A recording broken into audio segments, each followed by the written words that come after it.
আকাশবাণী কলকাতা গ্রামীণ সংবাদ পড়ছি পার্থপ্রতিম মিত্র।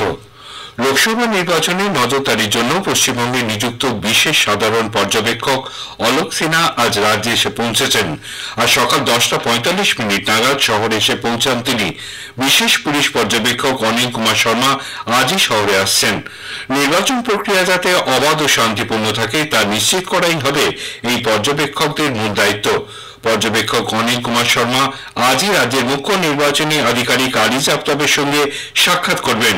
উল্লেখ্য, লোকসভা নির্বাচনে নজরদারির জন্য পশ্চিমবঙ্গ সহ 6টি রাজ্যে বিশেষ পর্যবেক্ষক ও পুলিশ পর্যবেক্ষক নিয়োগ করা হয়েছে। লোকসভা নির্বাচনের দ্বিতীয় দফায় রাজ্যের দার্জিলিং, রায়গঞ্জ ও বালুরঘাট এই 3 কেন্দ্রের জন্য মনোনয়নপত্র জমা দেওয়ার সময়সীমা আগামীকাল শেষ হচ্ছে। শুক্রবার 5ই এপ্রিল মনোনয়নপত্রগুলি পরীক্ষা করে দেখা হবে। নাম প্রত্যাহারের শেষ দিন আগামী 8ই এপ্রিল। এই পর্যায়ে দার্জিলিং, রায়গঞ্জ এবং বালুরঘাট কেন্দ্রে ভোট নেওয়া হবে 26শে এপ্রিল। রায়গঞ্জ লোকসভা আসনের জন্য তৃণমূল কংগ্রেস প্রার্থী কৃষ্ণ কল্যাণী গতকাল মনোনয়নপত্র পেশ করেন। অতিরিক্ত মুখ্য নির্বাচনী আধিকারিক অরিন্দম নিয়োগী গত সন্ধ্যায় জানান, দ্বিতীয় দফার নির্বাচনে এ পর্যন্ত 16টিরও বেশি মনোনয়নপত্র জমা পড়েছে।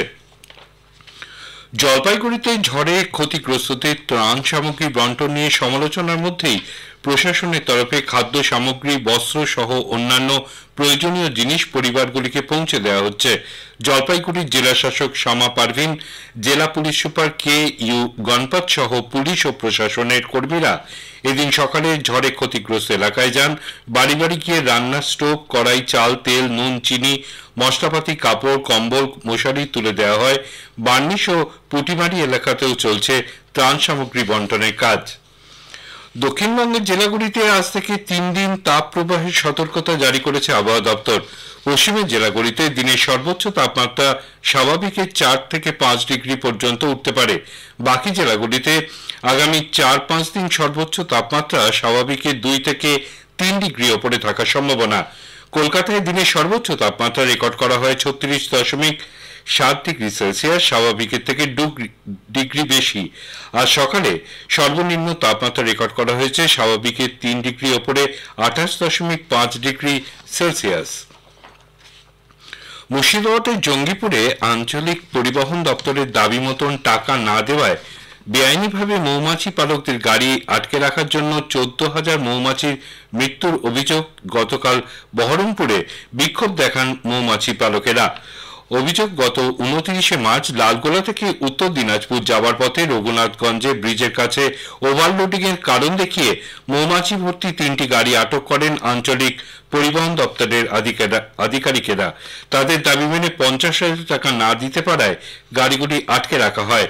পরে 29,000 টাকা জরিমানা আদায় করে 3টি গাড়ি ছেড়ে দেওয়া হলেও প্রচন্ড গরমে দীর্ঘক্ষণ আটকে থাকায় বাক্সের মধ্যেই মারা যায় বেশিরভাগ মৌমাছি। উত্তর দিনাজপুরে পৌঁছে তা নজরে এলেই পালকরা ক্ষোভে ফেটে পড়েন। সারা বাংলার মৌমাছি পালকেরা একজোট হয়ে বহরমপুরের জেলা শাসককে ডেপুটেশন দেন। মুখ্যমন্ত্রী মমতা ব্যানার্জি উত্তরবঙ্গে থাকাকালীনই শিলিগুড়ি সংলগ্ন খোলাচাঁদ ফাপড়ি এলাকায় গতকাল 3টি তাজা বোমা উদ্ধারের ঘটনায় চাঞ্চল্য ছড়ায়। সিআরডির বোম ডিসপোজাল কোয়াড সেগুলি উদ্ধার করে পরে তড়িবাড়ি সংলগ্ন নদীর চরে নিয়ে গিয়ে বোমাগুলি নিষ্ক্রিয় করে। গ্রামীণ সংবাদ শেষ হলো।